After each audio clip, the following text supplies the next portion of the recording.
don't you worry if you were in a hurry. Vibe with Kurre and Klapow. Kurre and Klapow. No matter how your day go, they got a fresh new show today. It's Kurre and Klapow. Whether you up north of Gardendale or down south past Vestavia, turn up your sound and listen well, cause we got something to say to you. Kurre and Klapow, they in the know. Their topics cover A to Z. So whether you drive fast or slow, just sit on back and feel the beat. Hey! Oh, no. It's Kurre and Klapow. Klapow! I'll let you start the show off today. All right. I appreciate you turning off Baywatch. Although you did. Oh, I did. Hold on. I'm going to line in sight and leave people killing things. So you know that I have a hard time with, particularly if you get, like, if I get boring or if you get boring, then I'm off on that. But no, good weekend. Did you watch some college football? No, nothing. That's what I think. Well, it's not Nick Saban. I feel like Alabama does it just to keep us, just to keep us in. Well, I put out a video on Saturday, that. my little prediction, and I said I was talking to my son, and I was trying to figure out, because I've been going into this thing thinking that it was Georgia and everyone else. Right.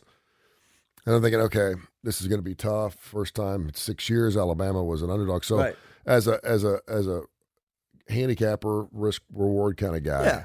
I'm sitting there going, okay, the last two times they were underdogs, they won outright and convincingly. They have the Heisman Trophy winner at quarterback. They have the greatest college football coach of all time, Mm-hmm. and it doesn't even appear that it's not even going down yet. And that's assuming he's got 3 or 4 more years left in him, so he knows, hey, listen, we got to make some hay now. Mm-hmm. And then I'm thinking to myself, we haven't really talked about Georgia a whole lot, because they've been so good, and Yeah, was like, okay, Georgia, it's just Georgia. It's kind of like, what was it? Was it Kentucky one year? It was kind of like Kentucky or the field in the basketball tournament. That's right. And they ended up not winning that year. And I'm thinking to myself, okay. And so I'm thinking, if I'm Nick Saban, the defensive coordinators, Morona's guys, I'm going, hey, listen, aren't you guys sick and tired of hearing about how great this defense is? And what was supposed to make Alabama as good as they appear to be at this point now was their defense. That was the way they were going to make it to the national championship game this year, and obviously that defense has been a little erratic. Yeah. But if you go game by game, it really isn't that erratic. And they've had a couple of games where it's like, what just happened here? And then, of course, you throw in the Auburn game last week, where they don't score in the first 3 quarters, and you're like, how are they going to score against Georgia? And I mean, it's matchups. Yes. We see it in the National Football League every weekend. One week a team is up 28-0, the next week they can't score a point. It's matchups. And, and then I threw in the whole, there's only been one coach that has beaten Nick Saban that was under his tutelage. And that, of course, happened earlier this year with A&M. And so I'm looking, I'm going, there's no reason not to take Bama plus the points here. I don't know if they'll win. I didn't think they'd win. But then I started thinking to myself, why wouldn't they? And I thought the defense was going to be the reason. And it turned out that the offense just lights out, got it done. But it's a game of inches. Georgia turned the football over, couldn't make third down conversions, couldn't get to the quarterback, had 0 sacks. I mean, and Kirby Smart said it afterwards. He said, if he looked at the stat sheet, I'd say we probably lost this football game, and they did. It's interesting. They always say, and they say in basketball, but it goes for every sport, on any given day or any given night. Yeah. And it is true. I mean, when teams are, well, even when teams are not closely matched, but particularly when teams are closely matched, on any given day or any given night, and I know Nick Saban always stresses this, and every coach does, you got to do what you need to do every single game. That's what we practice. But it's interesting to me because it's human behavior to be off. Yeah. Like we're not machines. We're really not. And I know you can only be off once a year. Well, that's what I mean. Because no 2 lost teams ever made it in. So you get one game where you can lose it. And you're usually not you're not allowed to lose a game late. Now that changes because obviously you have to be near the top to lose that game, and Georgia did, and they made it in. And you can't be, and being off, particularly at this level, I mean, you don't have to have a horrible game. Yeah. Right? You can be off. What's interesting to me, and it's different obviously in baseball, it's different in National Basketball Association, NBA. It's even different in college basketball. In football, there's so few games. you watch, particularly in pro basketball. Yeah. Baseball, same thing. Yeah. You lose 6 or 7 games in a row. It's no big deal. Exactly. But I mean, that's the thing. The ability to be on, particularly as college athletes, and be on almost perfectly. Yeah. Right? Well, something they're not talking about too is we're talking about 17, 18, 19-year-old kids, right? Well, that's kind of what I'm. To go into that game as a Georgia Bulldog, and I know the SEC championship game is important, and I understand you want to hang your banner, but let's face it, I'll give up an SEC championship game all year for a national championship appearance, right? To play in the national championship game. To go into that game knowing you could lose and you're still okay. That's what I'm saying. No one talked about that. No one said. That's right. Listen, we're kids. I know I could lose this, and I'm still going to be playing in the championship. It's back here. And I'm not saying that Georgia Camp's soft. I'm not saying they play it differently. I'm just saying, but this is the same moniker of when a team just has a huge win against a particular team, and Alabama just did that against Auburn. There's going to be that letdown. Yes. Or you're playing that Kent or Central Michigan, and you're not going to play your best game because you should blow them out by 30. And it's just human nature. Well, and it's mental. Yeah, it's mental, and that's the thing I think that is so hard. The mental's the hardest part. Well, it's hard for coaches because you can't. You can sit there and tell them all day long, don't do it, ain't going to work, and they don't care. Well, and even if they care, we've all done this. Yeah. I always talk to relationships. We all do this. It's like, God, I knew that. I knew I wasn't supposed to do that, but I did it. Yeah. Right? It happens all the time. The other two things I thought were really interesting, and I tweeted this out, it is truly a game of inches. The way the Oklahoma State game ended against Baylor was heart-wrenching. They literally came 4 inches short from playing in the national championship game. If Oklahoma State wins that game, they're getting the spot, and Cincinnati probably is not. And so that was heart-wrenching to see that, and Baylor didn't score a point in the second half. I can't believe they won that football game. The other one is Cincinnati did get in as a group of 5 team for the first time ever. Boise State was that team for years. That's right. I know what they did against Oklahoma in the bowl games. I saw that stuff, but they were never. And so for Cincinnati to finally get in, that's great. I think a lot of it had to do with social media, the media coverage, the location. People aren't following Boise because it's way out there. Yeah. Cincinnati's a Midwestern team. More people were watching. Cincinnati was on TV a lot earlier than Boise State games were at that point in time. So I think that helped. The other thing is that sucks. It does. Like that part. No, I know, but like you'd think that those factors. That's the way it is. Yeah. I'm they're undefeated. The other thing, well, they did go undefeated, and they had the worst strength of schedule out of any team in the top 25. And they were just getting by in some games against the Tulsas of the world. They did have a nice championship game there in their conference championship. So congratulations to Luke Fickell and the quarterback, and of course the rest of the Bearcats. I'm from Cincinnati, so people are like, "Are you happy to see this?" I am happy to see this. I threw it out. Are we picking the 4 best teams, or are we picking the 4 most deserving teams? I do think you can have both. And in this particular case, Bama's favored by 14.5 in the game against Cincinnati. I thought that was a little low. I thought it would have been about 18 or 19. But Cincinnati, listen, they got it done. I'm a blind resume test guy. I love when they put the blind resume up. They do it in March Madness all the time. Right. And they do that so you'll pick the wrong team. And if you do a blind resume between Notre Dame and Cincinnati, you're going to take Notre Dame 70% of the time because of the blind resume, because of the strength of schedule. Yeah, okay, yes, and the fact that the team that didn't make it in is Notre Dame, and they played the team that made it in is amazing to me, because if Notre Dame was any other football team, I think Cincinnati doesn't get in. But because of the head-to-head, that was the tiebreaker. Yes. If Notre Dame was Oregon, yeah, and Oregon hadn't played Cincinnati, and Oregon had the same resume as Notre Dame did, I think Oregon gets in. And I think the committee looks at that and they say, listen, but because of the head-to-head, it was going to be a tough sell. And I said this earlier, I think a one-loss Notre Dame, despite they lost to Cincinnati, by the way, that line was only 2 when they played. Mm-hmm. So it was a pretty evenly matched game. I'm not saying Cincinnati wouldn't beat Notre Dame again, but I think Notre Dame's a better football team now than Cincinnati is now to play. That being said, I'm happy for the Bearcats. I think it's great. Plus, it cleans things up with the Brian Kelly thing. Well, that's the other thing. That's the other part. I couldn't help but think, listen, the committee is like, we don't look at. They were asked the question about, are we going to match it up to make sure that Alabama doesn't play Georgia again? Right. Are we going to make sure that what if Notre Dame? We were going to have because they don't care about that. They say they don't care about that. They're human. Right. And so the human element came in for me thinking, man, I hope Notre Dame does make it in because I want Brian Kelly to suffer. I want him to know that he can play for. I mean, yeah. And so, that would have been pretty cool. People hate Notre Dame, and so I think that's good for college football. People hate Alabama, too. That's the funny part about the whole Alabama thing is, and they even said it on ESPN, everyone's rooting against Alabama. Everybody was rooting against Alabama, with the exception of Alabama, because it was going to help other teams get in if Alabama loses Plus, their it's time. always Alabama. And then, of course, the story was, well, could have two lost Alabama. What if they played Georgia close? It didn't matter. Listen, you're right. You cross over to other sport. This is Kentucky basketball, or at least historically, it's Kentucky basketball. It's you hate Alabama because you're sick of them winning. Yeah. I will tell you, because I always watch the postgame, love to see Nick Saban on the field with his interviews. Mm-hmm. This is the second one I've seen. I know he's done more, but back to back, he was smiling. Oh, yeah. And it wasn't just smiling.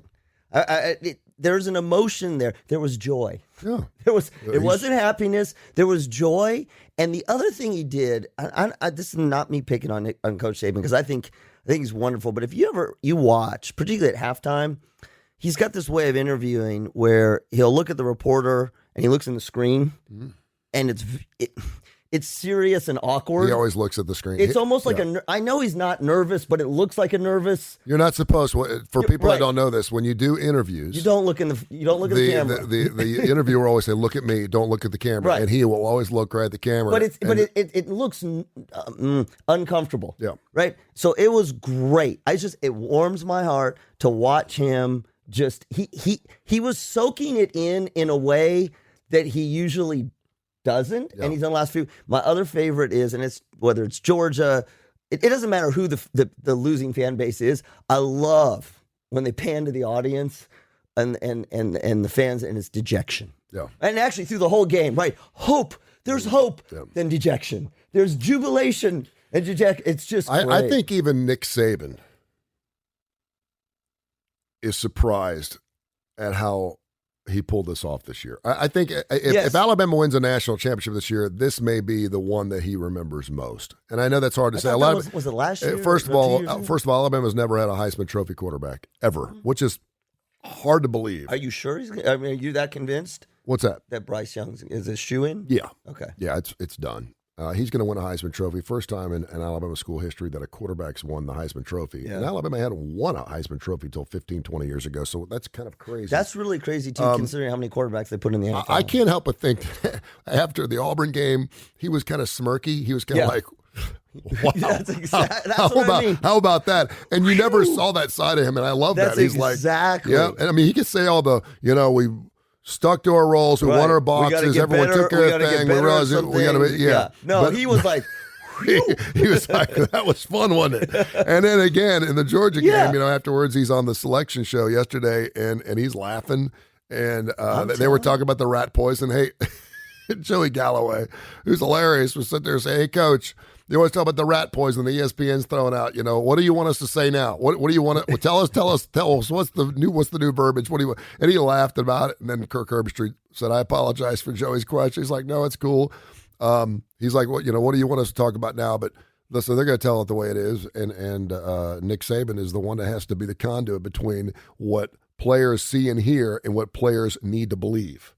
And so he's like, don't listen to that. I'm chopping that up before it gets in your ears. Don't listen to that crap. Don't listen to the polls. Don't listen to the talking heads. Listen to me. Listen, and we're going to be fine. But I think even he is kind of like, the Auburn game to me was like, you can call it destiny, you can call it whatever. I didn't know if there was anything left in the tank after that game because it was like, hey, listen, we should have lost that football game. Yeah. And so we beat Auburn, and so maybe we should just put our tails between our legs and go off and be happy with the season we had. That ain't enough. And now, obviously, they played the most complete game. The defense could have played just a little bit better, but what do you think about the loss of Minchie? Minchie, I think is huge, and the fact that he was untouched, I think is an absolute monster. The thing we've learned about this football team, though, is guys cannot wait to get in to plug and play. And I'm not saying anyone's as good as Minchie. No. We saw it with Devontae.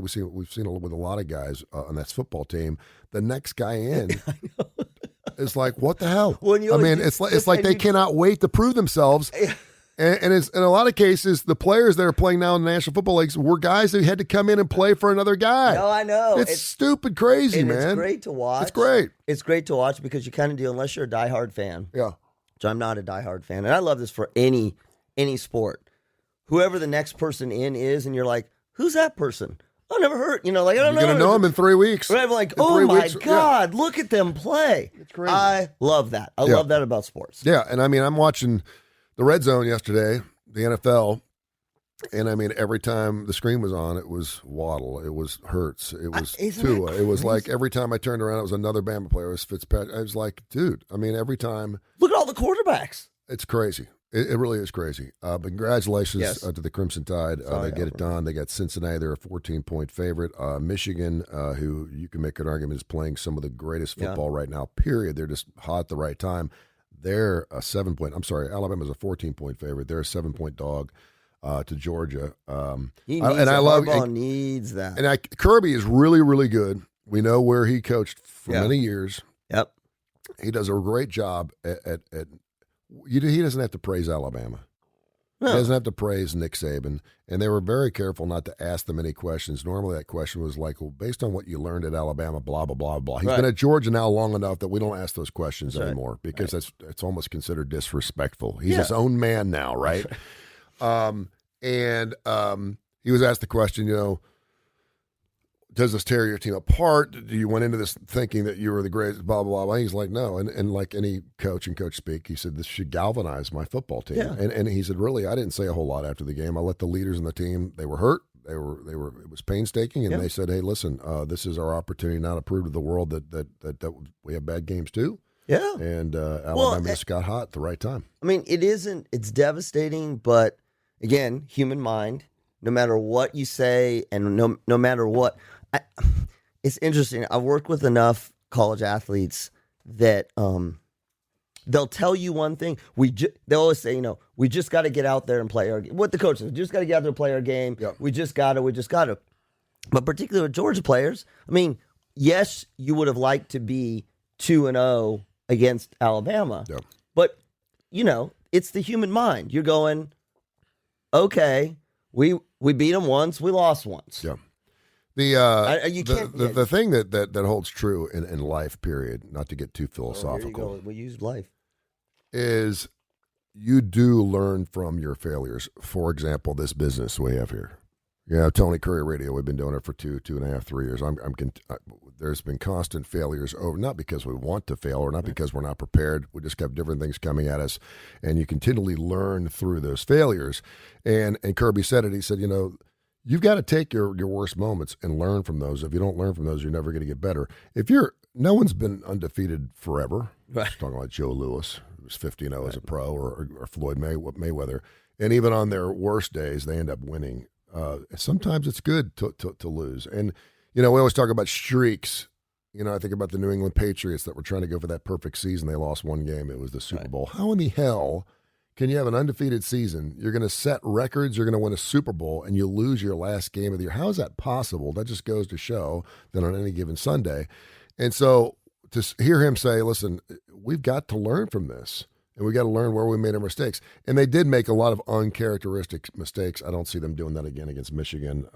That defense, it was crazy because I think their average was 6.9 points per game, and it went up. I listed I think there was 9 football teams, Auburn, Vandy, UAB, College of Charleston, Florida. There were 3 other teams.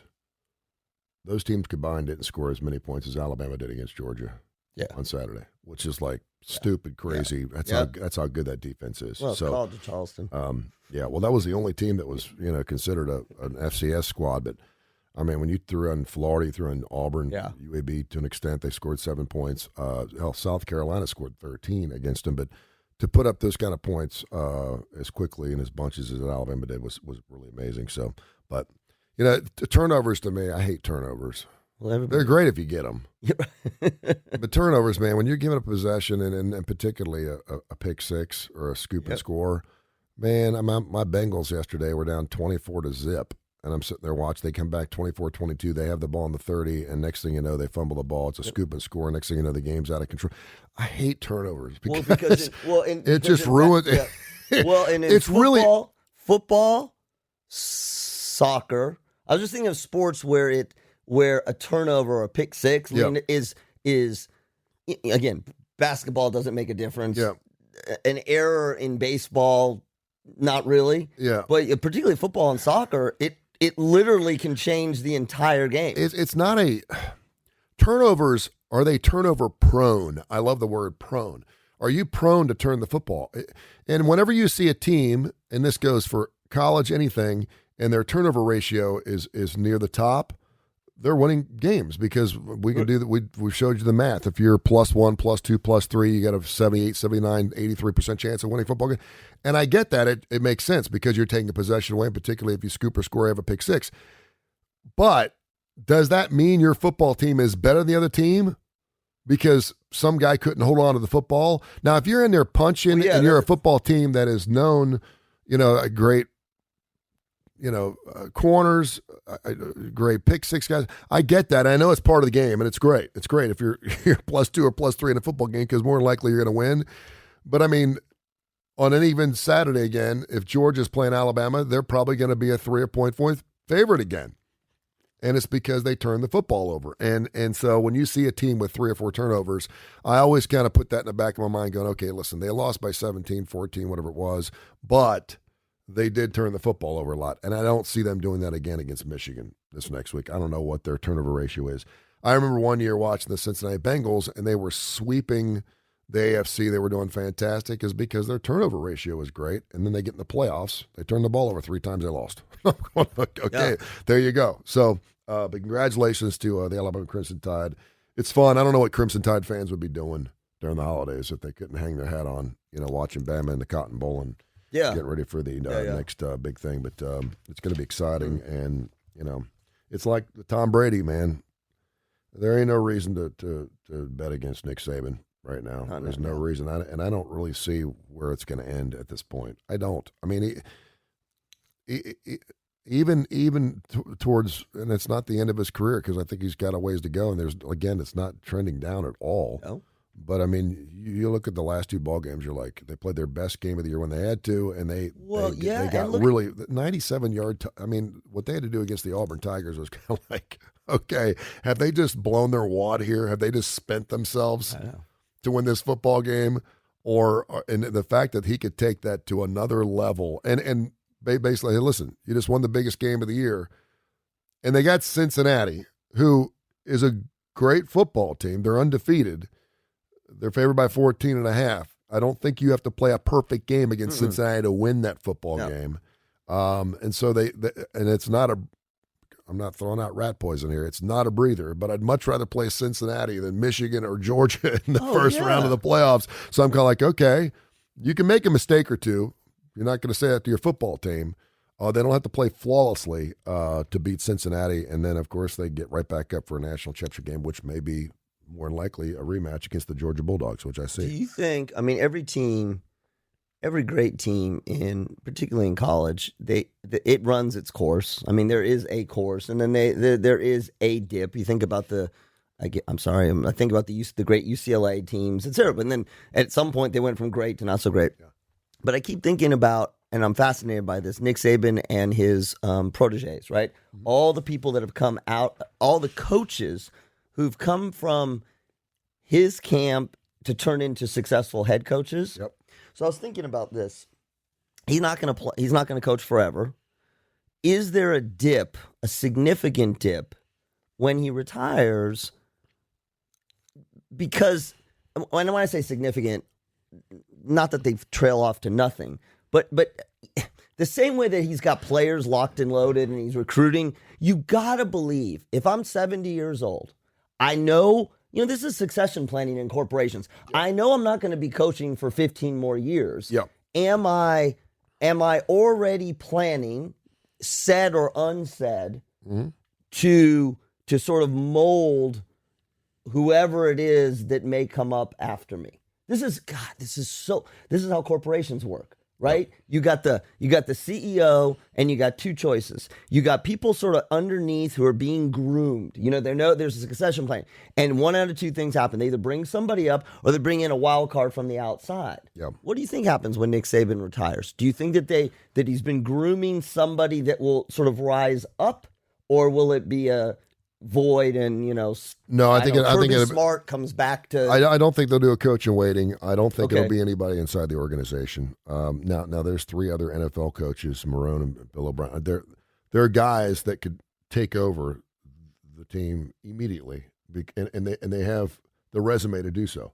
Bill O'Brien would be one of those guys. Right. Doug Marone, maybe. Well, that's what I'm saying. Yeah.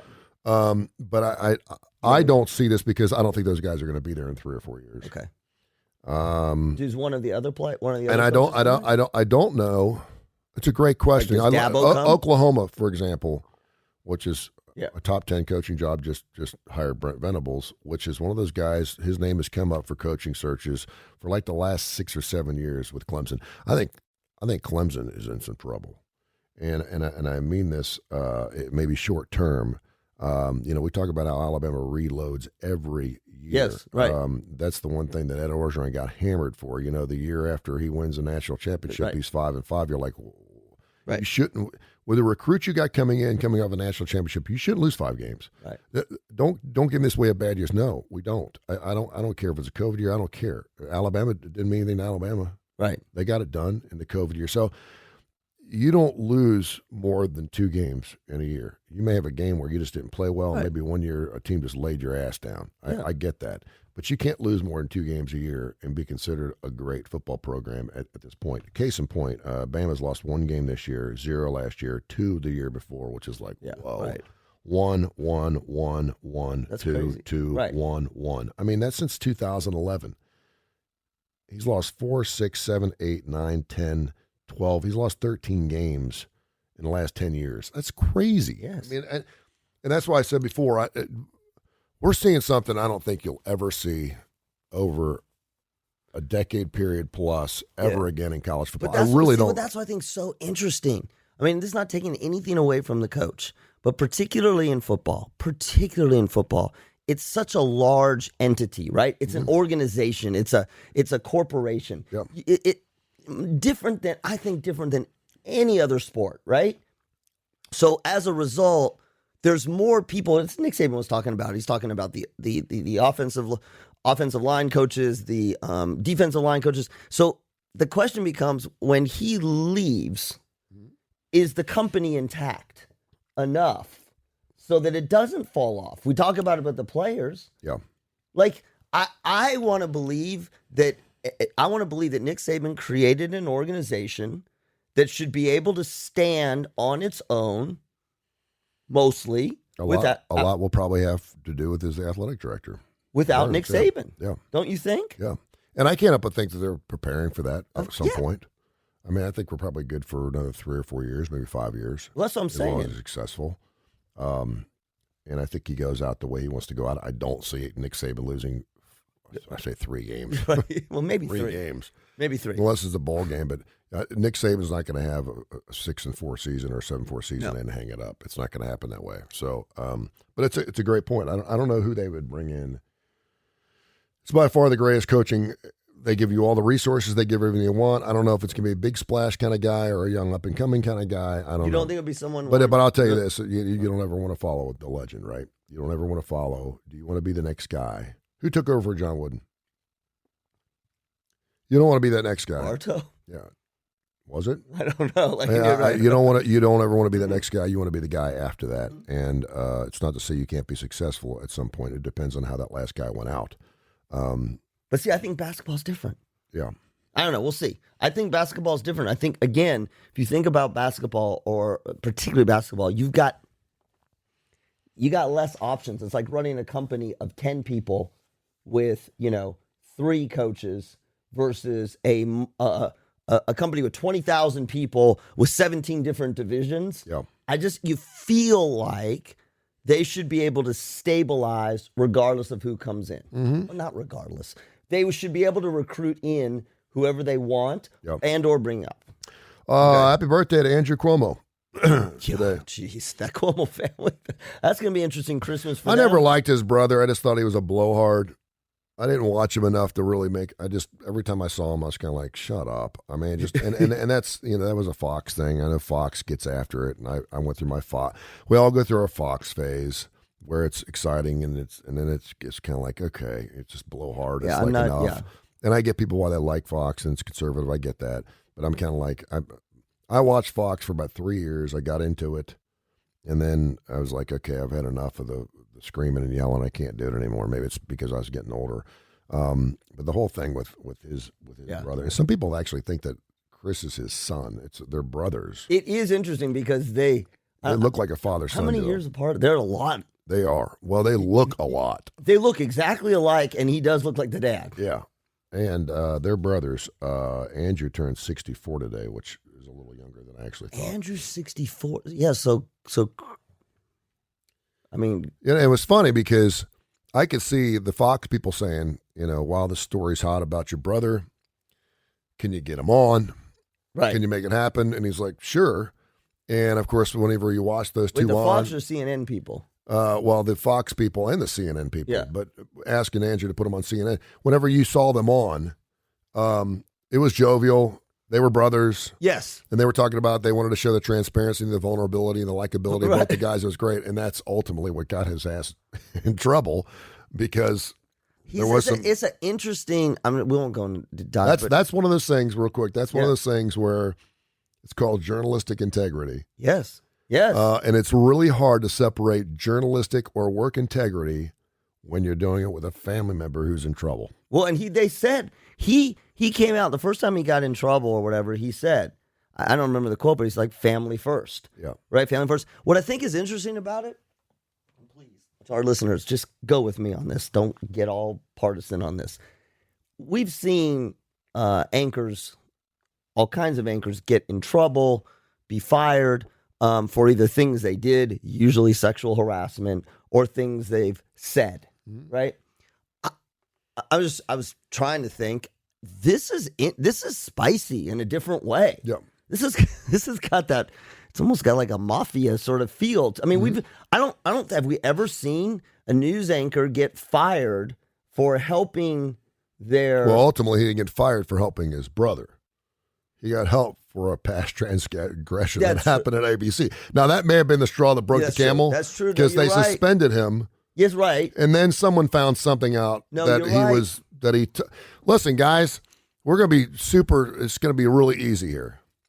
If you touch somebody inappropriately, it's going to come back to bite you in the ass if you ever get to a high-ranking position, whether it's an anchor, president, whatever. Yeah. Again, if they were looking for a reason, they did the same thing to Chris as Chris was trying to do to help his brother. Yeah, he was digging. He was digging on people to try to find out things about these women who were saying these nasty things about his brother. They went out and said, "Okay, look in the mirror, find something on Chris so we can fire his ass." And someone said, "I got it. He inappropriately touched a woman at some function for ABC." And it was after he left there. So he wasn't even working with this woman at the time, but he did inappropriately touch her. He apologized for it. I don't know how long ago it was. They were like, "Okay, snip, you're done." Because if you throw in sexual harassment right now is the death of anybody at this point in time. If you do something stupid, and I don't know how he inappropriately touched her. They never. Well, it doesn't matter. I mean, because he could have inappropriately said something. Yeah. I got an interesting thing I'm going to throw out to you. I'm not going to tell you who said it, but you'll know who said it. Mm-hmm. I heard I was talking to somebody yesterday, and they said that men have been accustomed to and indulged in being able to essentially say what they want, feel what they want, and express that in the world with far less consequences. So, for example, I'm not even talking to sexual. So, for example, a man in a company drops an F-bomb. Yep. And in front of the team. Well, he's passionate and he's motivating his team. Woman, and he's upset, whatever he's upset, GD, we got a effing whatever. And they think, oh my God, he's motivated. And this person I was talking to said, if a woman did that, they'd be like, "Oh my God, she's gone off the deep end," Yeah. or she's erratic, she's emotionally erratic. And this person I was talking to said, "Think about it on a day-to-day basis, from boys to men, from boys to men. Men have all of these outlets where they get to or are allowed to express emotions without regulating them."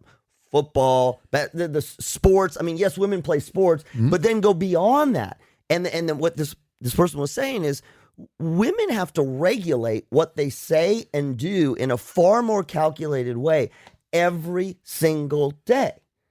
And I believe that. And the thing I was thinking about is because of that, we as men tend to do more stupid shit.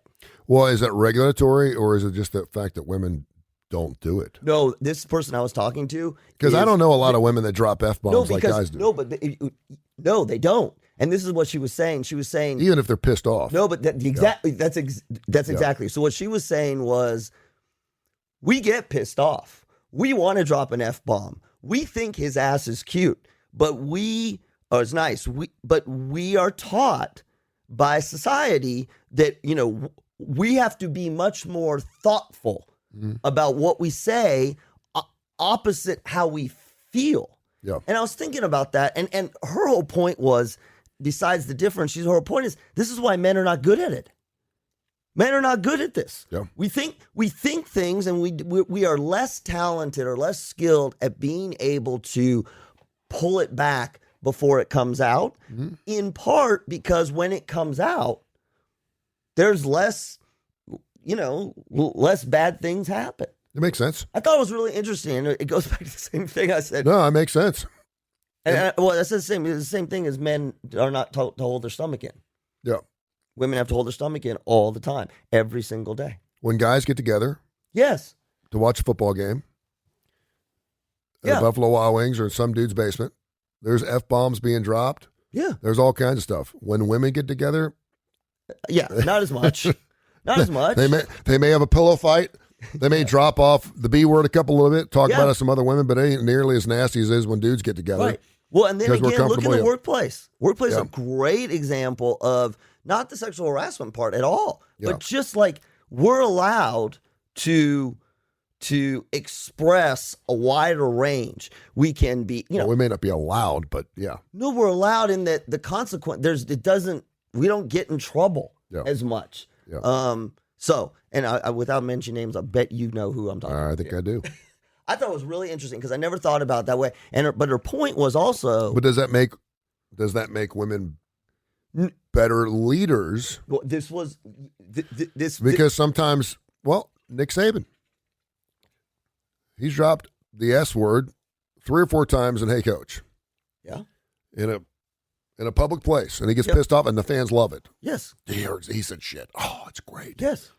And he's got, because that for a minute he's a little maniacal. He's lost his brain. Right. He said something he wasn't supposed to say, and you're like, yeah. Yes. Well, and that's the whole point. And if a woman did it, we would say, we wouldn't, but we would go like this. We'd go, oh. It depends on whether it's part of her character or not. Has she done? She only done it once? Yeah, but this is the whole point of this. Because we see Nick Saban dropping F-bombs up and down the sidelines, and it's okay. Because for 2 reasons. One, it's okay because it's okay. Yeah. And so this woman's point was, we can't do it because it is seen, and we've seen it, the woman who they call her bitchy, they call her too aggressive. So what she said was, most of our lives, professionally, but even as girls, girls don't say that. Yeah. So what she said is, most of our lives, we are having to actively think about, do I say this here? I'm feeling this. Do I put it in there? And she's like, and guys, particularly everything from when they're boys fighting with each other to sports, all the way up, they do all this, and it's generally okay. And so her point was, it's almost like guys just haven't learned how to do that. Yeah. As well. And we do it in relationships all the time. Guys will drop in a relationship fight. Who's the first one to sort of say something kind of inappropriate for your, you love this person? Mm-hmm. Who's the first person to say F you? Yeah. Who's the first person to say, this is, you're acting like a bitch? Yeah. Right? It's a guy. Yeah. It's not only and it's not even if they drop F-bombs. No, it's anything. It's whenever a woman. I'm thinking about Madonna at the Women's March. I'm thinking of AOC. I'm thinking about women who get out there. AOC's a good example. Sarah Palin. Yeah. When you have a really strong, independent woman who doesn't cuss but is really staunch in her belief. What do we do? It scares the hell out of us because we're not used to seeing it, and we're kind of like exactly. Isn't that and interesting? guys see that from their wives. Yes, right. And a wife will tell you, I spend most of my time I spend more time regulating what I feel opposite what I say to you. So are we better off as men that we don't regulate it? Because I would make an argument that we always talk about in therapy. Sometimes we have to let it go. Yeah, but it's our ability to know where and when. Yeah. That's the difference. So what her point was, and I can't figure out if it was compassion or snarky, was that y'all are not good at this. Yep. Like it's not suppressing the emotion. It's not putting it away. It's knowing how to turn some strong emotion or whatever you feel, knowing how to decide, is it appropriate to put it out now or not? Yep. And what she was saying is, you guys don't have to. We do. Well, it's part of our DNA too, right? I mean, if you look at a number of people that are in anger management, it's about 95% men and 5% women. Why is that?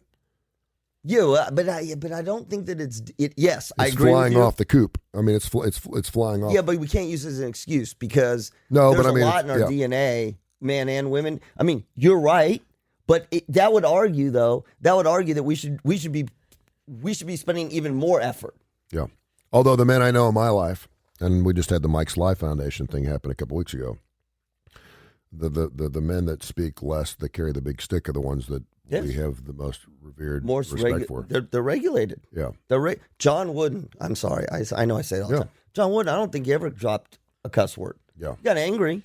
Yeah. But he never dropped a cuss word. Speaking of a guy, I don't think ever dropped a cuss word. You know who Kenneth Copeland is? He's got the Believer's Voice of Victory Church. Yes. His birthday's today. He's 85. I watch. Sometimes I'll tool around. I'm not a guy that watches these shows. I'll watch a Joel Osteen once in a while, just because sometimes he gives me a motivational kind of thing. But this smile, he's starting to wear me out a little bit. But he's good. But he's got a good message, and he does the same message over and over and over and over and over again. And I know a lot of people are motivated by that, and sometimes it motivates me.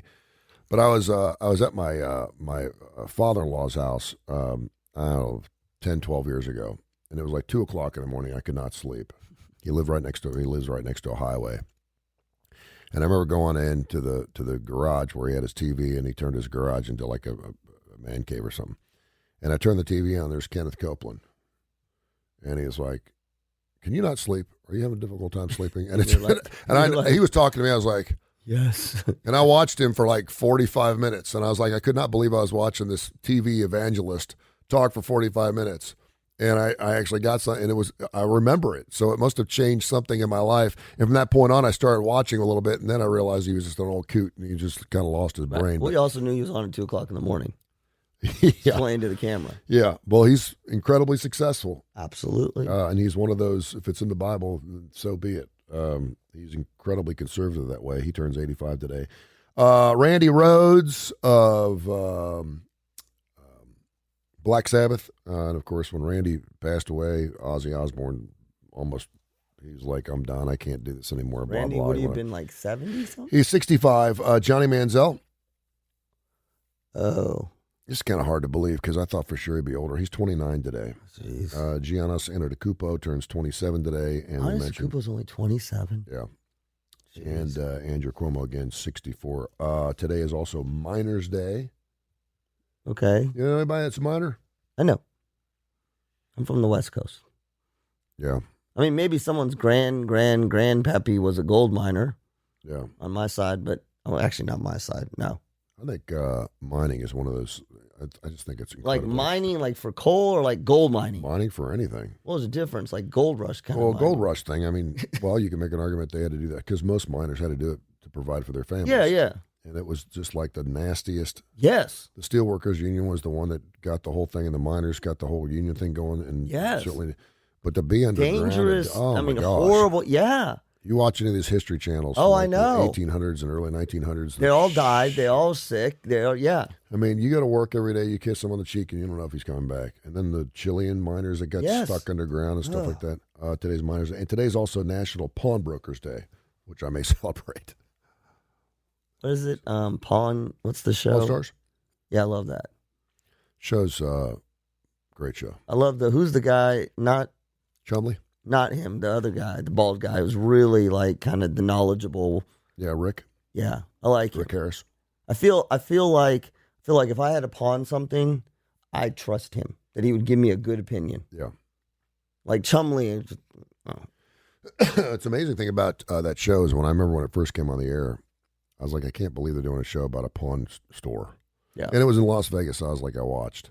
They've done a great job. Again, they're like a football team. They've gone out and gotten specialists and experts. Yes. Whether it's rock and roll, Oh, I love jewelry, when they get their experts. money, the Yes. bearded wonder. They get all these guys that come in and tell their stories, and then it turns into be like something that it's almost like Antiques Roadshow.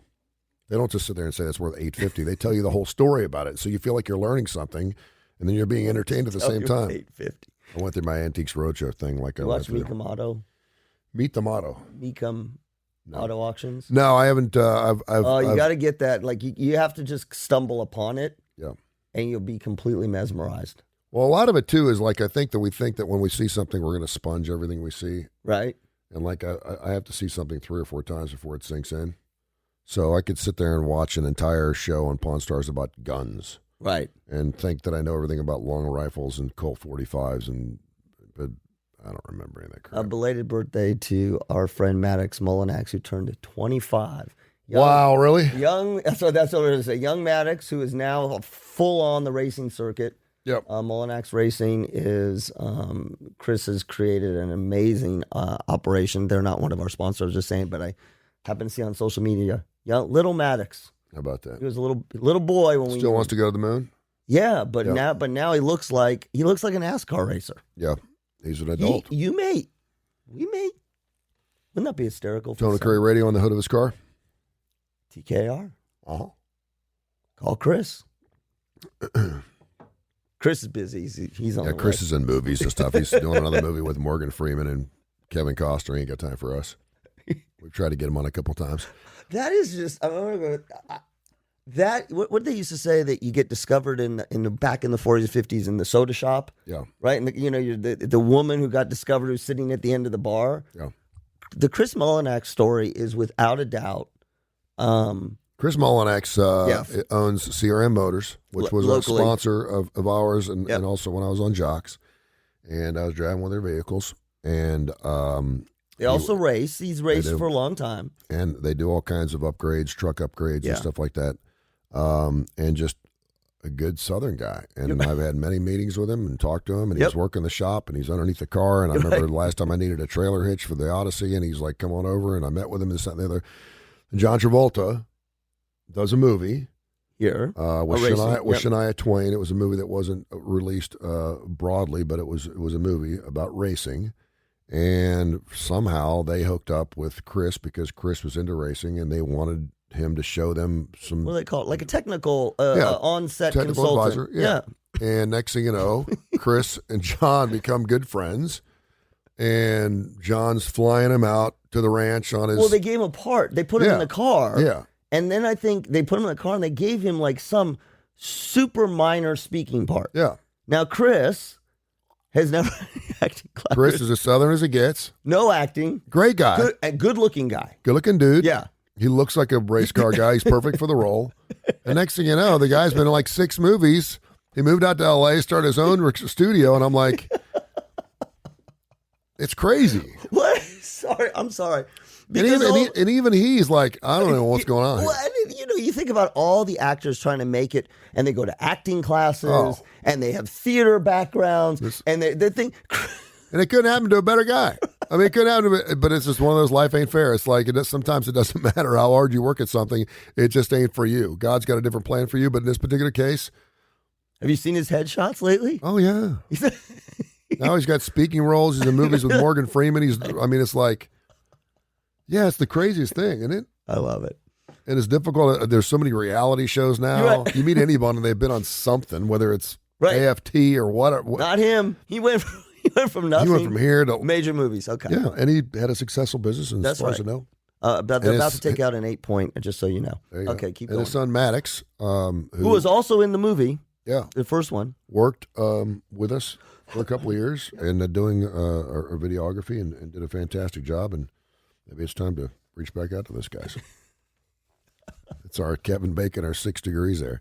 Tony Curry Radio. Download the Tony Curry Radio app. It was interesting. I came down here yesterday. Sundays are our biggest day of the week. Mm-hmm. Which is really interesting because, we do special programming, Dark Side of the Pooch, later on tonight at 8 o'clock with Dr. Reb Stewart. We do Adaptogent with Dr. Alex Hubline and Dr. Josh Klapow on Tuesday nights at 8 o'clock. Wednesday nights are Live Wire Wednesday, brought to you by Southern Precision Staffing for all of your staffing needs. 205-682-2828. Kai Gregory and the crew, fantastic, and they've been super busy with a staffing business. They're great. They're right here in Hoover, Alabama, but they serve the United States of America just like Tony Curry Radio does in the Tony Curry Radio app. They're fantastic. 205-682-2828. Austin Hanks, I was his guest last Thursday. I believe he's got Rick Nielsen from Cheap Trick on this Thursday. Awesome. He is killing it. The guest he's getting on his show, Matt Sorum from Guns N' Roses, Billy Gibbons from ZZ Top. It's every time I turn it on, I'm like, I cannot believe this is running on my radio station exclusively. It's great. And then the Damon Johnson show at 8 o'clock. But Sundays, I think people are doing things out in the yard. They just crank it up. We had huge numbers yesterday, and we want to thank everybody for listening yesterday. It's fantastic. A lot of people getting things done. Of course, we're getting some severe weather coming through here in the next couple hours, so a lot of people trying to get their work done, but greatly appreciate people listening. Check out the Tony Curry Radio app, Tony Curry Radio app. It's free. It takes you 5 seconds to download. If you don't like it, get rid of it, but you're going to love it. It's great classic rock and roll and special programs where you're going to change our programming up a little bit because we do replays at noon through the week, and now we're just going to do replays of that show. So Damon Johnson's going to be Damon Johnson Friday. So he's going to be on at noon and 8. Perfect. So that way we can keep track, because I can't even remember. We got so many things going on here. I can't even remember when's running when. Austin Hanks will be Austin Hanks Thursday. It's going to run at noon and 8.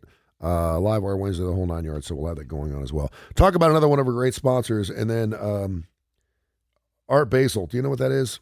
It was an art show. Art Basel? Yeah, Art Basel, Miami Beach. They had an art show this past weekend. Lenny Kravitz, I believe, was the one that put it on. They released and sold a bunch of NFTs this weekend. Of course, Lenny's. A woman sold something yesterday for the first time ever as an NFT. I want to tell you what that is coming up here in just a second. Go ahead. Talk about one of our great sponsors. I wonder if I could sell my prostate as an NFT. Yeah, you can sell anything as an NFT. Well, but again, it takes money to make money. If you're already an artist, well, maybe not even here. It's like you can't just walk in off the street and say, I want to sell this sound effect of a fart for $300,000. You have to already be in the door a little bit. But what this woman is selling, pretty amazing stuff. Okay. I don't know if I can't sell an NFT of my prostate, but I can tell you about prostate cancer and Vitura. But you can't. It'd have to be a picture of my prostate, right? You can sell your prostate. Yeah. Okay. Vituro Health, we're going to pivot. Vituro Health is a great sponsor of ours, great partnership. They are a company that is out on the forefront of developing treatments for prostate cancer. 1 out of 9 men are going to develop prostate cancer. It's one of the most common forms of cancer. It can be deadly, but it's also very treatable. So, guys, Vituro Health is asking you to do 2 things. Number 1, have a blood test every year to track the antigen levels on your prostate to make sure everything's going okay. Number 2, have a prostate exam. And then if you do get diagnosed, know that there are minimally invasive techniques. That means less negative sexual side effects, less of the incontinence. And go to Vituro Health's webpage so you can learn what the newest forms of treatment are. It's Vituro Health, and the webpage is viturohealth.com. Tony Curry Radio and the Kurre and Klapow Show. You can hear us every Monday through Friday morning between 7:30 and 9:30. Again, from 6 until 8. We do a replay every single day of the week from 6 until 8. You can hear us again. I want to say good morning to Fred Jameson, Barry Morrison, David Merlin. Checking in today, Stephen Walker, Ashley Garino, Brian Less, Teresa Ponder-Witt, Steve Harsh and Janine Fox and David Cook, they've all commented on our video this morning here on Facebook Live, and we greatly appreciate you checking this morning. We were going to set the screen up. I don't want to be one of these shows where we're sitting there talking back and forth to people because we have Tony Kurre Radio, right? And so we're a radio station, and so people are listening to us, and not a lot of people. A lot of people, but just a lot of people aren't listening and watching on Facebook Live, and so I don't want to be. Anyway, we appreciate everyone listening and watching wherever you are. We have podcasts, by the way, that go up every single day. So every single day. Google Kurre and Klapow podcast, fresh podcasts go up every single day. So if you miss any of the show, you can listen to this podcast as well. So we got those going on as well. Couldn't do without great sponsors like the Jimmy Hale Mission. Jimmy Hale Mission is one of my favorite charities. I've been doing stuff with them since I moved into town in 1988. Michael Coleman's a good friend of mine. I'm going to have lunch or dinner with him next week. He is expanding with Jimmy Hale Mission, man, from that little place they used to have downtown to what they've got going on now. It's just an amazing thing. Jesse's Place and more. $5 a week, and I know a lot of people want to write things off, and I know a lot of people are asking for help right now in charity, but if you can, give back to the Jimmy Hale Mission because it helps us right here in the Birmingham area. They're going to help you vocationally, mentally, physically, spiritually, and more. They do wonderful work. You can go to TonyCurryRadio.net, TonyCurryRadio.net. There's a donation button, or go to JimmyHaleMission.org, JimmyHaleMission.org, and please give. It's a very worthy institution. Their testimony is fantastic. Great mission. It's the Jimmy Hale Mission. Also want to say a big hello to Chris Creek at the club at Lakeview. Heard from him last week. He's doing well. They're getting ready for the winter months. The golf course yesterday was 75 degrees. Golf, swim, eat, repeat, man. That's the great thing about it. I had to turn the AC on yesterday. We got. I was like, God, I got thought it I was with done. Jules. I was like, please. It was 74 degrees. Yeah. I was like, this is ridiculous. And my daughter was like, it's hot in here. I was like, you know what? I was schwitzing. Yeah, it was. Yeah, I know, right? I couldn't. I said, December 5th, Birmingham, Alabama. Turn the AC on. That's pretty cool. And it's still kind of warm out there. The AC's pumping right now. Nice. But, if you don't like the weather, wait 5 minutes. It'll change. Right. But he had everything going out there. The golf lounge was killer. They got great food. They do bands. They do charity events out there as well. Golf, swim, you repeat. The pool, of course, is closed for just a little while, but you don't have to wait like a lot of memberships. You have to wait till Labor Day or Memorial Day or whatever. When it gets warm enough, they're going to open that bad boy up. It's fantastic. And for as low, as $100 a month, you can become a member at a private club.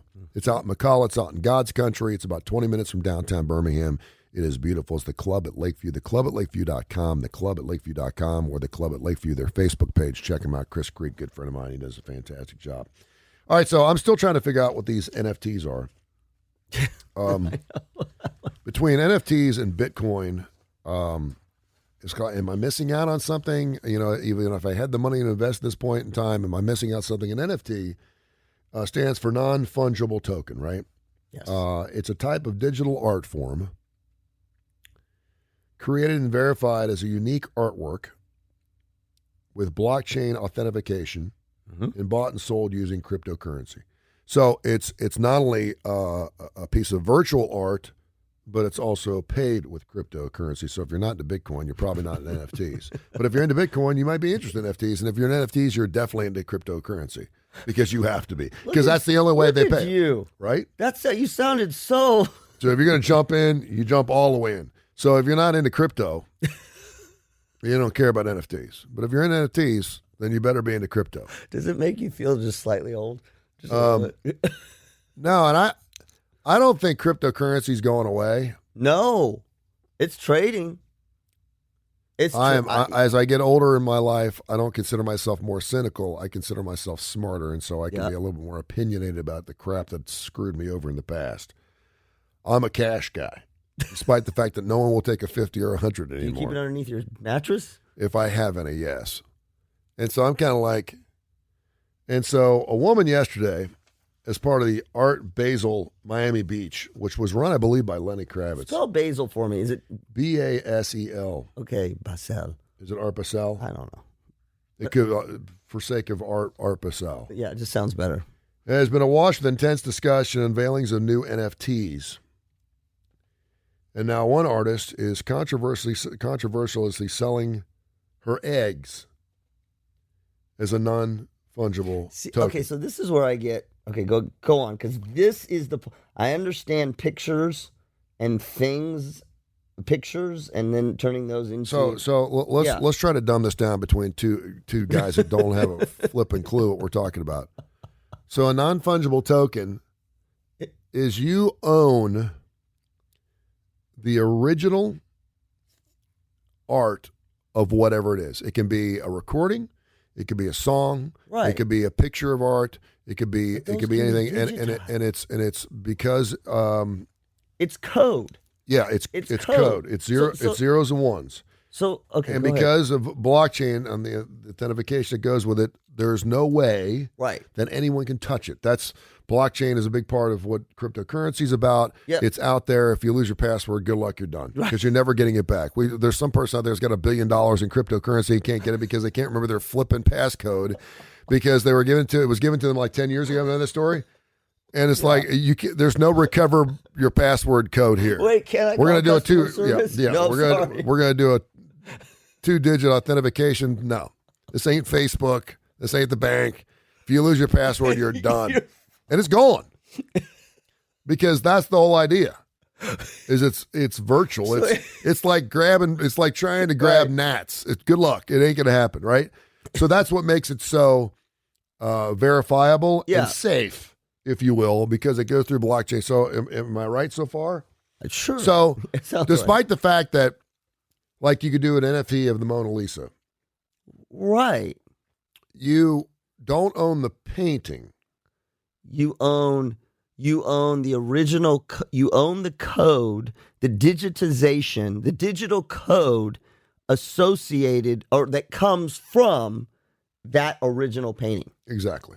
So this is where I'm getting a hard time So with eggs. you can own the NFT for the Mona Lisa, but you don't actually own the Mona Lisa itself. No. You own. What do you own? And we're not selling things like the Mona Lisa's because it's already worth $1 billion. No, so we're you selling the digital code. Yeah, the digital code. If you will. So the way I think about it is, if you took a picture of the Mona Lisa, if you digitize the Mona Lisa, Yeah. so when you digitize it, you're turning it into numbers, Yes. right? Because that's the digitization. Yes. And then those numbers are unique to the Mona Lisa.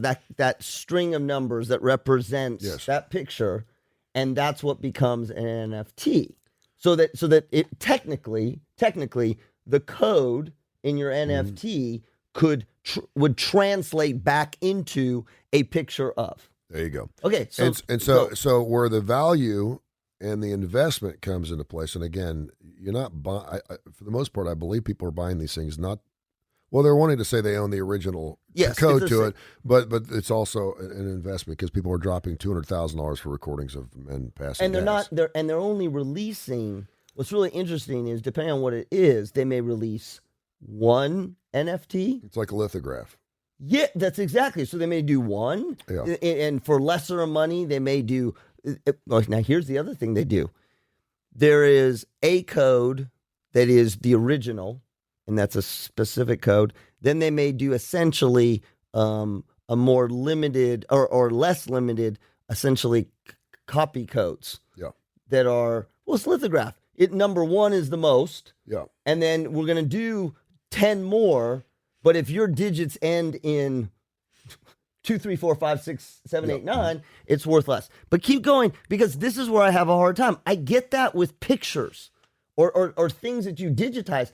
This is where I'm going to sound stupid. I don't understand how you do it with eggs. Armenian artist Nareen Arkalian, 42, says her NFT, her first NFT, will be a painting entitled Live. Okay, so it's a painting. Which will include an embedded contract in the code promising one of her eggs to the buyer. Stop. Let me soak that in. Okay. So she's going to make something. She's going to paint. She's going to do a painting of something. Yes, it's going to be called Live. Okay, so it's not necessarily of her eggs. No. Oh, now this gets really spicy. And then embedded in the code will be a contract. Yes. That you get one of her eggs. So that would be like Tony. Here's what it'd be like: you painting a picture. And then embedded in the code would be you get free dinner with Tony. You get dinner with Tony Curry. Yeah. And again, these things are only worth what you're willing to spend on them. Well, yeah, right. Yeah, absolutely. Right. So if you could do one too, Yeah. well, people would buy yours. She says she fully expects the person who buys the NFT to receive or conceive a child from her egg, adding that she hopes it will be bought by a couple who are having trouble conceiving. Oh. I am so happy to bring a child into the world through my artwork. Well, not really. Like, that's weird. She's the mom of a 21-year-old son. It's a beautiful act of creativity to give the gift of art and life. My artworks are of all of my children, and the fact this one will actually produce a child is wonderful. That's a mind-blowing The art will also mean so much more to the buyer because it's brought their child. It will always carry that special memory. That's pretty cool, Tony. She also clarified that the child will be a child once they are born, not a piece of art. Stop. Pause. These are things The child will be a child once they're born, not a piece of art. Right. But you can certainly make an argument that your child is a piece of art. No. Yeah, because the contract that enabled you to get the egg was. I know, but it's kind of like, can I say this? I know she's creative. Listen, I'm going to tell you, I think this is wonderful. But technically, she could have painted the picture and got one of her eggs extracted and offered one of her eggs up for fertilization. Yeah. I mean, she's just combining the two. Like, there's nothing. Well, it makes a lot more sense for people that are a little cynical about NFTs as well, because if they know that there are. Now, I don't know how she ensures that one of her eggs are going to be fertile to inseminate in the to have a contract. child. In the contract. It may have to be more than one egg, because if it's just one egg. Oh, right. That's true. Right? Yeah. There's going to have to be something deep in that contract saying, okay, we have to here's interesting. Because what if you buy the art and then you don't conceive a child with her egg? Then you get another egg? Interesting. If you have an NFT, okay, so you have an NFT. The NFT is just a code, right? It's numbers. The contract, it's embedded in the contract. The contract is digitized. The contract becomes the numbers. But then do you also have a printed out copy? Well, you can. No, I'm saying that's what I mean. You could print off a copy of the contract through the NFT you buy. Yeah, sure. Well, you have to. Otherwise, you wouldn't know what the contract said. Exactly. And you're not going back to look at your virtual NFT. Can you look at your virtual NFT? Well, sure you can. I mean, and that's the whole reason, because people are like, why would I want to buy an NFT of something? Because this doesn't mean you can't see it. Like if someone buys an NFT of one of these Alabama prints. Yes, that's exactly.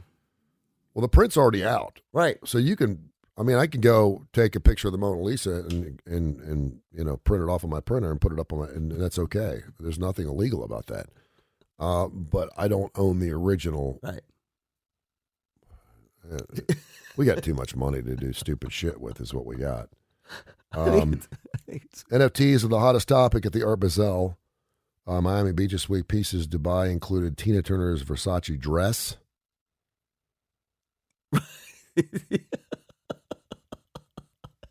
So it's not really a dress. I get when like when artists sell I get their music catalogs. The music, anything that's digitized. But again, yeah, because you're making money off every time it's being played. I understand it, and it's tangible. When you're talking about, I don't understand buying NFTs for something that's you can put your hands on. Right. Because that kind of flies in the whole face of what an NFT is, right? If you're buying Tina Turner's Versace dress, Wolf of Wall Street, Jordan Belfort offered works based on his life, and former Donald Trump fixer Michael Cohen putting his prison badge up for sale as an NFT. So I think the authentic signature of Star Trek creator Gene Roddenberry was coded into the DNA of a live bacterial organism and put on display at Art Basel. Man, I don't consider myself a smart guy. The signature. You digitize it and you inject it into the DNA. Well, what this enables you to do is to sell anything and put a price on it. Anything. Because there's only one of everything. The original, right? Like that dust ball over there in the corner. Yeah. It's my dust ball. I own it. There's 50 other dust balls in here, but that one is unique in that it's the first one. It's the only one. but I could replicate it a million different ways. I could make another dust ball, or I could take pictures of the dust ball. I could post the dust ball online. I could social media the dust ball. I could do whatever I want with the dust ball. But because it's my dust ball and it's an original dust ball, now all of a sudden I can digitize it. But is digitize it? You put code on that dust ball. Next thing you know, I could sell it based on its. That's. We need to get somebody on to talk about NFTs because I think it's. I've heard people talk about. I heard some podcast where there was an NFT person. There was a person that was like, "What the hell are we doing?" Person like me, and neither one of them was really making an argument that made sense to me. I was trying to follow it. I really was, and you know, the fact that it's unique, it came across as kind of a snake oil salesman to me. It was kind of like, really? The other person's like, isn't this great that we can digitize this and we can make this code and blah, blah, blah, blah. And the other person's like, I don't really understand. And you could tell they were, but they had done it and they're like, I don't, but again, I mean, it's going. Things are only worth what. I mean, so think about Bitcoin. Bitcoin's an interesting example because this is where the crypto piece comes in. And to me, this is where the link is. I invest, if I want to buy cryptocurrency, I take money from my checking account, dollars, and I'm using it to buy. I'm not buying crypto with crypto. You can buy crypto with crypto, but I can invest my money because crypto has a cash value, a non-crypto value. Yep. So I'm going to put let's just call them my real dollars, and I'm going to buy Bitcoin. I don't know what the trend, Bitcoin's going for like $40,000. Yeah, but you can buy portions of it. Okay, so I buy portions of it. Now anybody can buy Bitcoin, right? For the layman out there, I can't afford $40,000 for one Bitcoin, but you can buy it. There's a great webpage, a great app called Robinhood. Or Stash. Or Stash. That's exactly. You can buy. Okay, so now let's think about this. This is our journey, Tony. So now we've gone from our cash, right, that we understand, and now we own a currency that we don't understand. But we know the equivalent, how much money we spent and how much money we got. And much like paper money, the value of it changes. That's exactly. But so now we're in crypto world, and we got this amount, and we're going to use it to buy this thing. And in this case, it's a code of some sort of code representing a thing. Your horn, Tina Turner. Is there a reason why you have to use cryptocurrency to buy an NFT? Why couldn't you use cash? But that's what I think is interesting. Because that's the only thing they accept. I know, but here's where it gets interesting. This is where it gets super interesting. Follow the journey of it. If it's, I pay 10,000 Bitcoin for this NFT. And this is, again, like art or anything. People want it. People are like, 10,000, I'll give you 20,000 Bitcoin. Okay, I'll make the transaction. I'm selling my art, right? Yep. Well, what's interesting is you can back out. So now I have 20,000 Bitcoin. I can cash it back out into my dollars. Yeah. Much like you would do anything else. Yeah. So you can either stay. My point is you can stay in cryptocurrency world, which, there's all these arguments now about should stores be taking Bitcoin? Some do, some don't, all that kind of stuff. But just for those of us who are kind of old and don't understand, you can, there's a pathway to get into it, buy it, have the value go up in this currency that you don't understand, but you see it's going up, it's worth more. And then at some point you go, oh, it's worth more. How much does that translate now into dollars? Well, I put $1,000 to get X number of Bitcoin to buy this NFT. And now that NFT I can sell for twice as much Bitcoin, which gives me this much more dollars, put dollars in my pocket. It reminds me a little bit of the Discover card. When the Discover card came out, they were like the Fox TV. Like, people were like, what is this? Right. And it's never going to take off. Right. And you couldn't use your Discover card. Anyway. There's a lot of places that wouldn't take Discover card. Like a lot of places won't take Bitcoin. Right. But as the people buy it up, with I can pay my mortgage with Bitcoin now. Can you? Yeah. We have our technical advisor, our director of programming here, was telling me to get on Bitcoin like 2 years ago, and I was like, and he was saying, and he's a little tech he's tech savvy. He's out there. He worked at Apple. He's a tech guy. He's like, you should take everything you got. He said, you can pay your electric bill Bitcoin. You can do everything now with Bitcoin. He said, you should be paying. It doesn't mean it's going to be cheaper or any. It's not free. It's Yeah, you have and to of translate course- your dollars into it. Yeah, and so the whole idea of, it's like going to a foreign country That's and buying, pesos. that's exactly that's all Okay, it is. and as long as you know what it's. It's the yes. Don't do that. This is how you stay young. I know. I'm just wondering if it's going to get so big that we're going to end up paying Bitcoin before I die. End up paying what? Using Bitcoin rather than. Oh, we I won't. mean, we're already there Yeah, we because don't use- because a nobody lot of places now don't even take cash. No. You go to Protective Stadium. Ding, ding, ding. By the ding. way, congratulations to the Auburn Tigers. They're going to be playing Protective Stadium. Oh, that's right. Taking on Houston, their bowl game, which is great for Oh, the city of Birmingham and for UAB because that's I their mean, you home. don't even have to think about it. We'll go 2 steps further. First of all, if you see anybody writing a check at a grocery store, you're like, Yeah.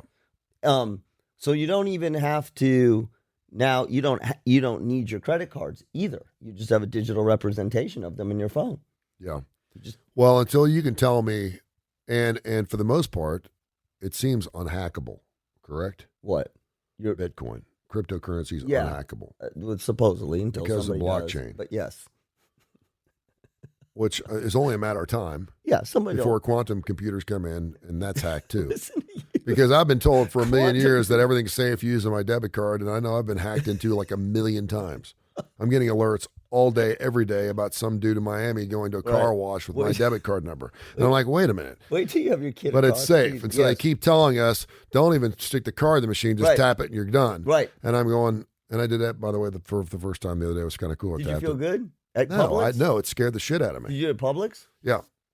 Did someone have to show you? I did how? it at Protective Stadium. Did someone have to show you how to tap it? No, I think I dropped it on accident and it just took. Yeah. I Boom. was like, but with all this wonderful technology comes the fraudulent activity that comes along with it. And so I'm thinking there's Yeah, only, but people still. you don't think that all these hackers, these ransom hackers out there aren't trying to figure out a way to get into the Of course Bitcoin they currency and they'll figure it out. And so Listen, when that that's happens, no different than. and I can't remember a password from yesterday. I'm not going to remember my cryptocurrency password. Where do you keep that damn thing? I don't know. I just got to. I know what mine would be. No, you don't want that. No. And do you change your password to your cryptocurrency like every day to ensure that it's not And if hackable? it's a strong password, you don't want to. You have to. Does anybody, by the way, out there use the given password that they ever get through any site? The strong password. Well, yeah. No one ever does. The people that I work Well, with in because if- technology do. Well, yeah, because but if you're checking something on your phone, it doesn't always translate to your laptop or It your can. PC. Now you sound like an old person. Nobody can because there's Because that's the pain in the ass. programs. No, there's programs like LastPass and other where you install it. You Is that put it- NFTs? huh? Is that virtual? It's an app. How many times are you Oh on my your God. computer and you're like, every time you go into your bank account, it's right there because it says, remember me. Yeah. And you're on it. And You then you're out. upgrade. You're like, oh, I forgot. Yeah. And you get on your phone and it says, what's your pat? And you're like, Right. Yeah. it's at home. And then you Well, try to and, Face but ID. wait a minute, but it's sunk up. I'm on the cloud. So I'm on the cloud. It's sunk up with my computer. Why the hell is my phone not have the same password? Why isn't it remembering me here? And next thing you know, and you don't have the password because you said remember me, and it's that thing with like 17 exclamation marks with the 2 and a 7 and a That's Z right. and a That's 5 it's and your called picture of your strong kid's password. face and an emoji on there as the password. And you're like, okay. And then, God forbid, and then you have to go through. change your password. And then of course Well, you you can't don't. remember- Then of course you don't remember your username because Oh, your username see. sometimes your email, sometimes it's Tony Curry. So you have to go back and so then you get both of them. Then you're going to get a 2-digit authentication, but that one's sent to your wife's phone. It goes to your wife's phone because your wife set the account up, and then you're going okay, and then you're calling your ex-wife going, hey, listen, you just got authentication going. Oh, it was sent to me 60 seconds ago. It's already over. Have them send it again, and then you have to talk to a woman you don't want to talk to because you need your sixth thing and it's not coming to your phone. And next thing you know, you get on there, yeah. And then it gets all the way down to something stupid as shit is, what's the name of your favorite pet? Right. And you're like, we did this 18 years ago. I don't remember what my favorite pet was 18 years ago. And then because you didn't answer that question, So, you, know what I've must tried? not. So I've tried. I don't know if Julie knows this. I needed to get into her account. Yeah. And I couldn't because this was not to take anything. I was trying to set up a phone thing, right? She was in a meeting and they're like, do you want to text, right? text authentication. I'm like, crap, if they do that, I'm not going to get it because she's in a damn meeting. Or would you like to answer the security question? I felt like I was on a game show. Oh, I know. I'll go for the security question. These are not mine. These are my wife's. And she's like, the first one was, what's your favorite color? Well, I know her favorite color. Yeah. Yellow. Bing. I was like, all right. What city were you born in? I happen to know. She's born in Huntsville, Alabama. Third one, who was your childhood best friend name? I was like, because she's talked about it. I'm like, Yeah. Susan, no. And then they get the warning, right? The warning is if you have too many attempts, they're going to lock you out. Yeah. Oh, yeah. Have you ever been there and you're on the last attempt and you're like, oh, please, please, please, please, please, please, please. And then they'll lock you out. You're done. Then you got to call customer service. Then you're on the phone for customer service. Unless customer service is closed, then you're on forever. That's like the passcode on your phone. My daughter changed her passcode like 16 times. She couldn't remember what her passcode was. Right. So I took her phone down to Apple, had a meeting, and I'm like, I need to get my kid's passcode. They couldn't give it to me. Right. Because they'd have to wipe it clean. Yeah, because Apple did, right. And I'm like, it's a passcode. You can get a passcode for any. You have to be able to get the passcode. They're like, no. And I'm like, this is stupid. This is crazy. You're Apple, for God's sake. You can tell me what the passcode. They're doing it for protection. It was my daughter's phone. Your passcode. I was profiled. So I was like, okay. And I told her, I said, don't ever do that. So I gave her easy passcode. I said, don't change your passcode. You're 9 years old. No one's got your phone. No one's trying to break in. You don't have any cryptocurrency. Don't answer the front door, and don't answer any text messages you don't know they're coming from. Don't answer 800 phone numbers. Just wait. Well, you got teenagers. Just wait till they're using your credit cards and debit cards electronically, right? It used to be that you had to have the number or whatever. Now they just have access. Yeah, I had to do that yesterday. Let's buy an NFT. Let's make an NFT. We could make an NFT of the original recording of the Tony Curry first came on the air. We could do an NFT, but I mean, again, it's only Someone worth will buy it. You're famous. Someone will buy it. Someone will buy it. It's only worth. Yeah, it's only worth. Is there a picture of you? Is there a picture of you standing up on the billboard? Yeah. You have it? Yes. Is it the original picture? It is the original picture. There you go. The original picture. Tony Curry standing on the billboard. What's it cost to turn something into an NFT? I don't know.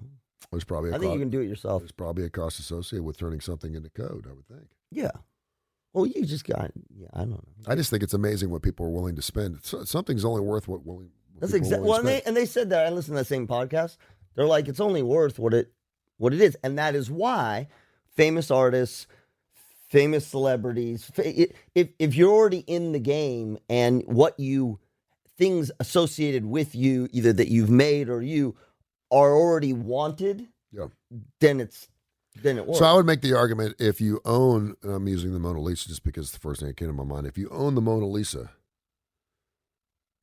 contractually speaking, I guess it depends on what kind of contract you sold. Because the person who painted the Mona Lisa, if they were still alive, could say, well, I'm the original art. You own the artwork and you have it, and that's what I sold it to you. But I still own the original intellect, not even the rights to it. No, you own the rights, so I own so I can go sell that. So for a company that just bought the Guns N' Roses collection of music for $300 million, yes, could you make the could you because I could sit there and say, okay, you own every right to those songs. Yeah, you get the money for it, you get all those things. But it's up here. So I want to sell the intellect. It's interesting with the original artist who made. Yeah, I don't know. Now we are so far beyond.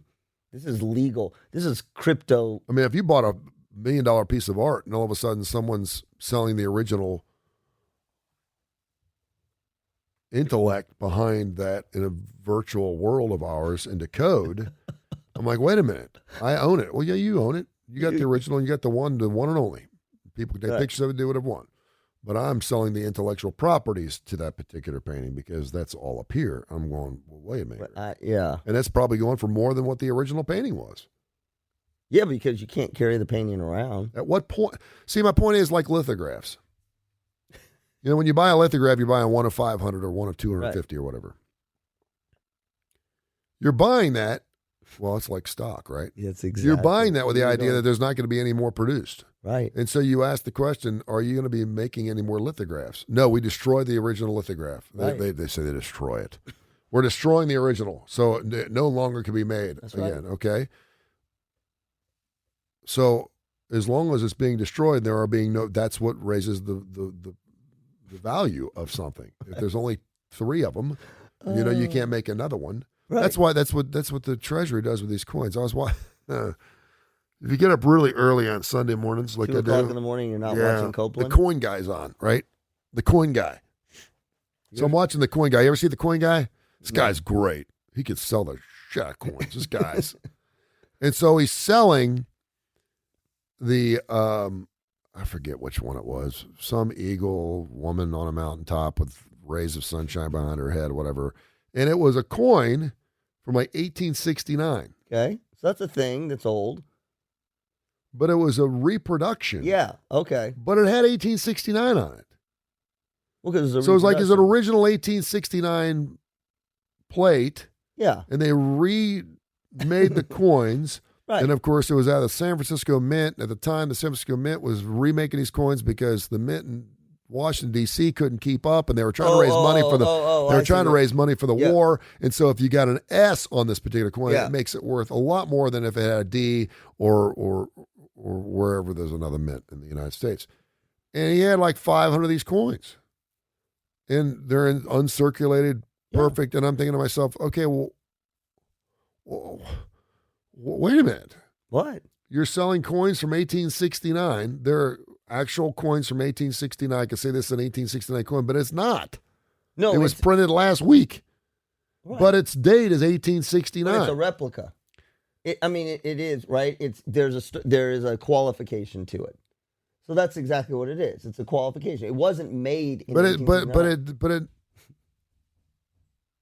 dogs are going crazy because it's fixing a storm. Nowhere on the coin does it say 2021 or 2000. It is an actual 1869 coin. But it wasn't made in 1869. Because that's one, if you're on pawn. And it was like you can only buy 3 of them. They were $529 They would have piece. somebody, they'd have somebody with a magnifying eyeglass thing, right? And they'd look at it. According to Coin Man, you couldn't even tell. No, you can. You look at it and go, oh, you see, this is on Pawn Stars. They'd look at it and they go, yes, now this looks like an original, but this is actually a freshly minted replica. It's worth a lot because but it's not as worth it. This is a storyline for.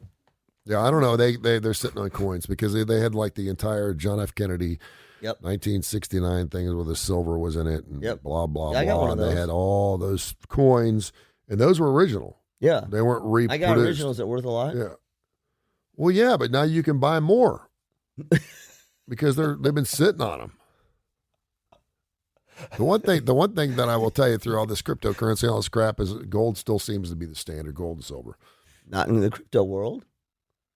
And that's the other thing. No, but that's one thing that we leverage it off of. We're not even doing that. Think about it. Think about how we print off. We were supposed to, right?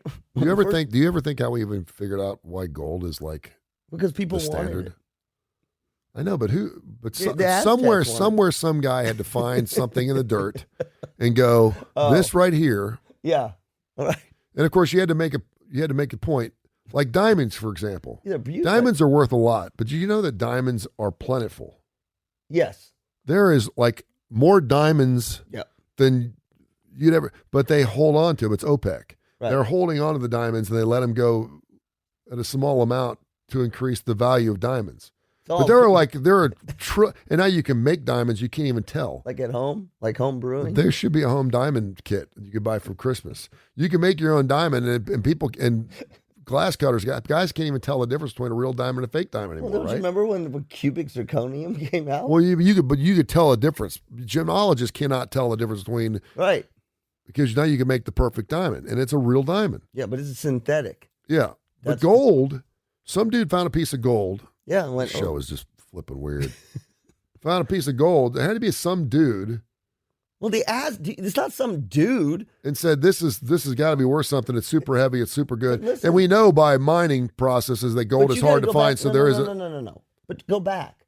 The part of the way that we knew it is that the most ancient times, gold. That's when they figured it out. Whether it's the Aztecs or whatever, they put their kings and queens in gold. Yeah. And so I mean, my point is, we didn't figure this out in the Great Gold Rush. That No. it was worth something. So we've known. No, I'm talking about the first dude. Like the very I first. said, I got an idea. I found this think really weird stuff. But see, that's a good example. They didn't go, it's worth a lot. They were, it's pretty. Yep. Oh, look how shiny it is. It's pretty. Ooh, I'll make jewelry out of it instead of rocks. Yeah. Right? Yeah. and then they went, and then people were like, oh, where did you? Well, this is from this rock that I have. Yeah. Right? But there's not a lot of those rocks. Yeah. And as time goes on, there's less and less and less. And now we have Gold Rush. There you go. And the point with the Treasury, it was supposed to always be 1-to-1. Yeah. Right? Yeah. There was the dollar value. We printed dollars opposite what the gold was. So there was a 1-to-1 you could go back to it. How do we go from We're rocks? so How do we go from gone. rocks to But listen, cryptocurrency? we're printing money like it's nothing. And because of that, right? The dollar itself used to be directly tied back to. Now it's our perception of it. Yeah. It's just I know, right? right? So okay, now but hang on with me. We're about to go to crypto. So you're like, oh, that amount in my bank account that says dollars, I think it's worth this much, and it allows me to buy all these things. So the people in cryptocurrency are like, shit, if you can do that, why don't you do it? There will be a time where you'll be able to pay through your brain. Well, no. No, if we Brain power, you mean? Yeah, I should just tap your head. Oh, well, yeah. They'll need a card. It should be something like, I know what I got in my head. Oh, you know what that is? What's that? That's if you had your vaccination, Bill Gates has put you a chip in there. You can just tap your arm up. No, not even no. I mean, I think our minds will be able to think it. Think it. We can already think things. We can just think cryptocurrency. It's not Can even. we think as much as we want? Like, what's your brain worth? Yeah, that would actually work because certain people would be able to. Yes. And instead of earning money, right? Instead of here's how to earn. You would always know what you have just right there. It would just be something embedded in your head, not even a chip. It'd just be in your brain. Okay, we need. My head's going to explode.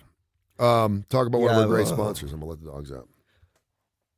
Speaking of money, if you're in a world, actually, he does cryptocurrency. He doesn't like it, but he knows it. John Gray, my financial advisor and an advisor with Driscoll Gray, is amazing. He can tell you all about cryptocurrency. He can tell you about Bitcoin if you need to be in it, but he also can help you manage your taxes, manage your debt, manage your savings, your kids' college savings account, all of it. He's absolutely fantastic, and he takes into account your entire life, not just your retirement, not just your debt, not just your savings. Go to his webpage today. He's got great market insights every day. It's DriscollGray.com, DriscollGray.com. Tony Curry Radio, your home for Curry and Klapow in the mornings. Classic rock the bone all day long. You can hear the Curry and Klapow show exclusively here on the Tony Curry Radio app. 7:30, 9:30 every Monday through Friday. And again, from 6 to 8 later on tonight, Dark Side of the Pooch with Dr. Rab Stewart. We're going to be talking about pets and sweaters. You ever dress your pets? Never. I put antlers. I tried to get antlers around one of the dogs, like the little. Yeah. It didn't work. It didn't work. Plus, I've had big dogs. You know the name of that dog in Dr. Seuss's How the Grinch Stole Christmas. You know the name of that dog, right? What? It's Max. Oh, is it? Yeah. The one that's got the antlers. That's why people put antlers on their dogs. Right. No, I was asking him questions. We do mutt mail. If you go to TonyCurryRadio.net, TonyCurryRadio.net, to become a bonehead, just write an email question to Dr. Rab Stewart, and I'll read it on Dark Side of the Pooch. Monday nights, 8 o'clock. And someone asked the question. It's weird because, we always say, well, animals shouldn't be left in cars. If it gets below freezing, we shouldn't leave our animals outside, including our cats. And I'm like, they got a stinking coat on. So if it's like I took my dog for a ride yesterday, it was 74 degrees. And my daughter's like, we can't leave the dog in the car. I said, 74 degrees. Sun's not out. He'd be fine for 10, 15 minutes. So then if it was 90, I wouldn't be even bringing him along. So I was always wondering, because I know some pets or some pet owners believe that their animals get cold. Oh, I see. Yeah, well, if you got a Mexican hairless dog, yes. How do you know? Because they're shivering. Well, what a dog? Maybe they're just scared. No, they're shivering. You ever seen I've seen some animals with sweaters on, and they're panting. Well, yeah, because then you're just a dumb pet owner. Because they were outside and they just went for a walk, but now they're cold. But then I've also seen dogs pant next to the fireplace. I'm like, well, get your dumb ass up and move on the other side of the room. You know how dogs will go outside and sunbathe? Yeah.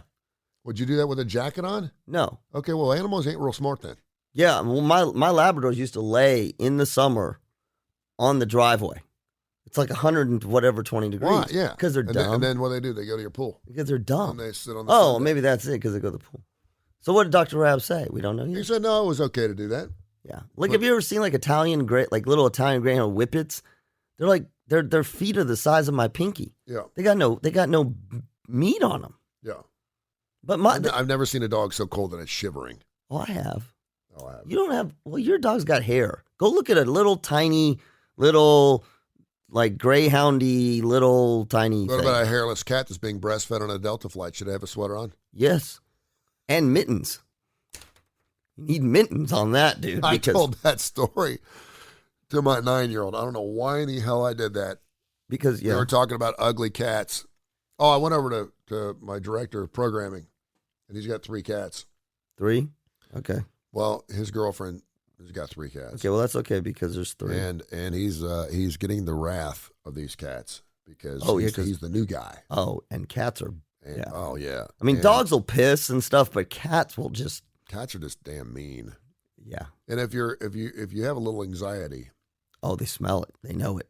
they know you're scared, and they'll hop up on the bed like in the middle of the night 3 or 4 times. If you're a light sleeper and you have anxiety, you're totally freaking out. Yeah.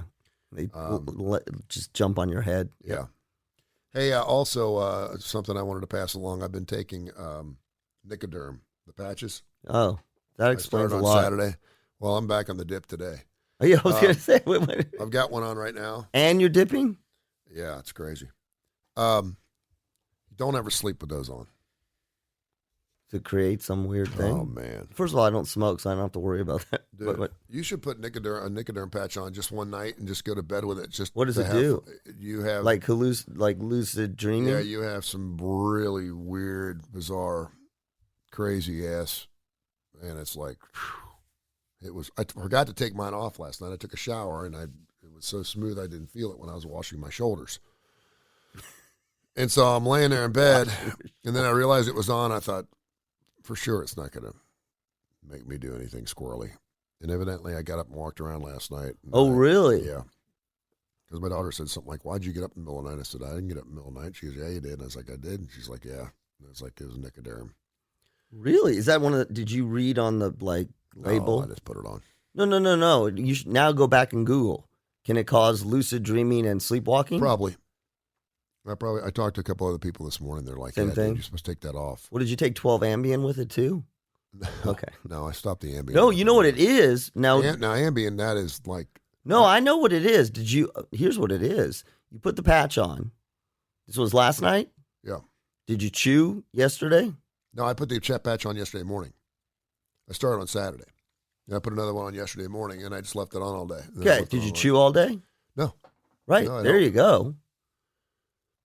What? Didn't cover you. You're going through withdrawal.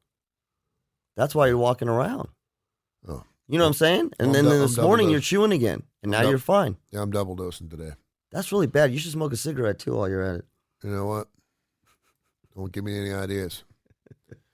Don't forget later on tonight, Dark Side of the Pooch. We'll talk about dogs and cats wearing sweaters. Some people like to put the sweaters on with lights and stuff.